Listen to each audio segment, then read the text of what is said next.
Hi, welcome to the Gear Garage. My name is Zach, and this is my little internet show about whitewater things. Today, I want to talk about boat spacing and boat order, and specifically the lead boat, the responsibilities of a lead boat, and how to responsibly run trips on new runs that you've never done, or higher volume rivers. Because when a river's up, not even high volume, like rivers at high water. Because when a river's really high, it's more difficult for a number of reasons, or just anything difficult. Right? And these are principles that should be applied during all boating, but I want to talk specifically about paying attention to the lead boater and more difficult times.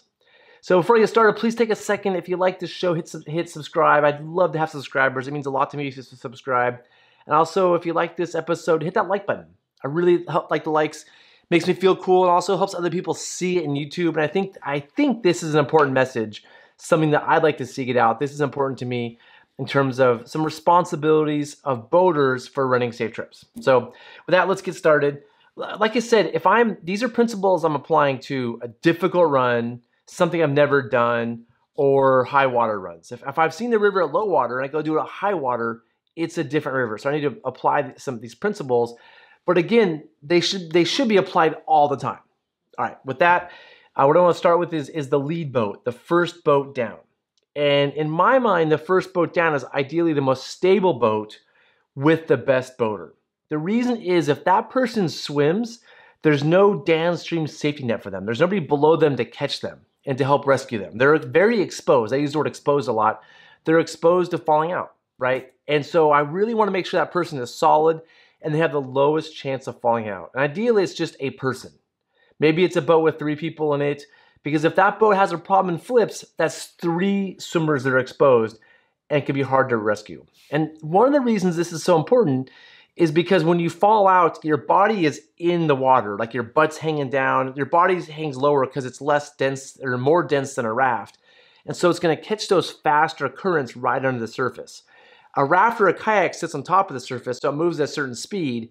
But if our body is down lower, it's going to move faster. So in a typical environment, a floating raft and a floating person, that floating person is going to move faster. Not always, but typically. So that first person should be either in a creek boat if they're kayaking or rafting in a raft with oars ideally. Something that's light and maneuverable so they can kind of maneuver around.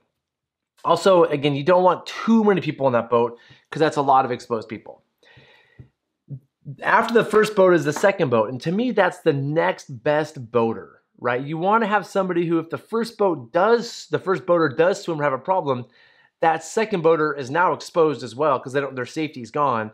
They're able to speed up and catch that person, and you want that person really close. The first and second boat should be pretty close. So if the first boat makes a mistake, the second boat can ideally get through and then go help manage that, whatever that mess is. So you want the second boat, the next best person. And for me, in between the second boat and the sweep boat, the last boat, that's where I put everybody else. Everybody who's kind of like following the first 2 boats for lines, getting information from them. That's where you put everybody else. And the very last boat, I typically want the third best boater. And maybe this isn't always the third best boater, it's the person with the most safety knowledge, right? If the last boater and the first boater don't see each other, and the first boater goes around a corner, and the first boater has all the rescue first aid knowledge, and the last boat catches somebody, they may not be able to perform first aid or do a rescue. So ideally, this third person has a lot of safety first aid rescue and is also super solid so they can deal with some issue in case the first 2 boaters get out of sight around a corner, right? So just to sum this up, when you're boating, the first boat should be the most solid, stable boater and boat. The second person should be next, and they should be running pretty tight.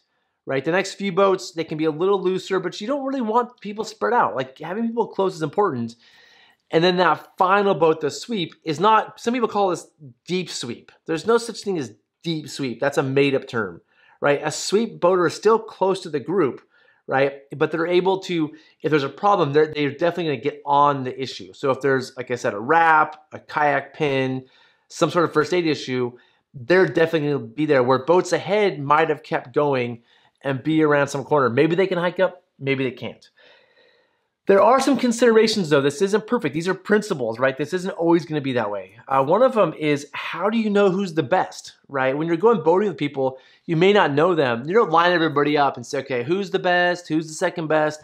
This is just a guess. This is just based on good judgment. Maybe also you want your best boater to be in the paddle boat. If there's 6 people in a raft, maybe you want to have the best person actually guiding that paddle raft. So that would be an important thing. And so maybe instead of putting them up front, you want them around the most people to keep those people safe. That's just a consideration. And sometimes the lead boater is just super confident, whether they're like class 5+ kayaker, or they know the run really well, or they've done a bunch of that water. They may actually go a bit ahead.